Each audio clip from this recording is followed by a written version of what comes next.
Hey,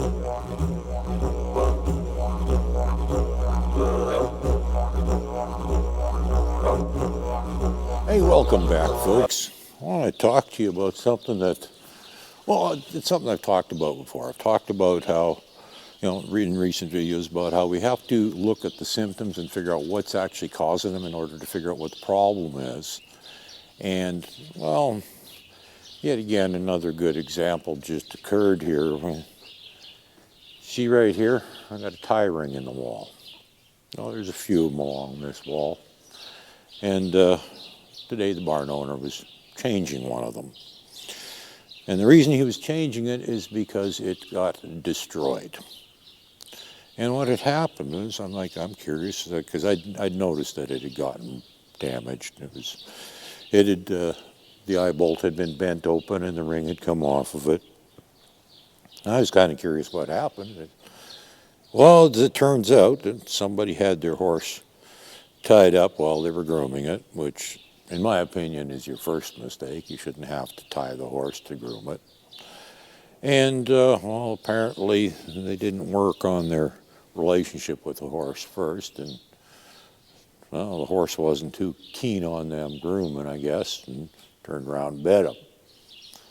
Well, rather than dealing with why the horse was biting him, they simply wanted to stop the biting, so they punched the horse in the nose. Silly solution. Well, anyhow, the horse pulled back because it had just been hit in the nose. And when it pulled back, it pulled hard enough that it bent the eye bolt open and took the ring right off. And no more tie ring. Well, I'm going to show you what these things look like. I'll give you a close-up so you get an idea of the amount of force that would be necessary to break one of these things.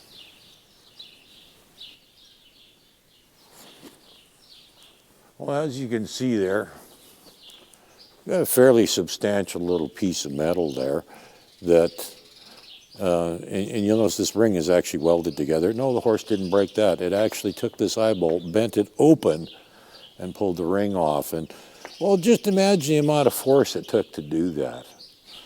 Goodness sakes. So, well, terrible things. So ultimately what ended up happening, because they were grooming this horse well tied, and then, well, for some reason they upset the horse enough that it bit them, and then they retaliated because instead of fixing why the horse was biting, they simply wanted the horse to stop biting. Well, I kind of understand the logic there, but that does not solve your problem. You got to figure out, why was that horse biting in the first place? Well, they didn't think that way. As I keep trying to tell you. Well, as a result, they ended up wrecking the tie ring, and it's now garbage. And that's not the first time that's happened. I've actually had to fix a couple of these here that have been damaged due to horses pulling, because people would do silly things with their horses tied. So anyhow, back to the story of that one that was being replaced because it was damaged beyond repair is, well, not only did they not address why the horse was biting, which means they probably never resolved that problem. It's probably going to happen again. They have now traumatized the horse because it got hit while tied in a helpless position. It caused the horse to freak out and pull hard enough to damage that ring and break free. So now the horse has learned that if it is tied and it pulls hard enough, it can get free. So not only did they not resolve the initial problem of why the horse was pulling in the first place, but they've created a second problem because they've actually taught the horse that if it pulls hard enough, it gets free. And, well, there's a perfect example right there of why you have to address the problem. Don't look at what happened. Look at why what happened. It's kind of like one guy says, what happened before what happened happened?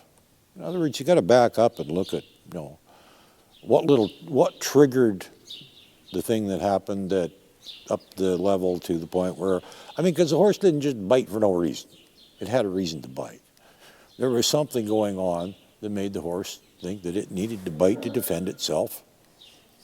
It felt threatened. Well, like I've said, tying horses, that's one of the reasons I don't tie, is because it immediately ups the stress level in the horse. It gets defensive, and it's far more likely to do something like that if you tie it.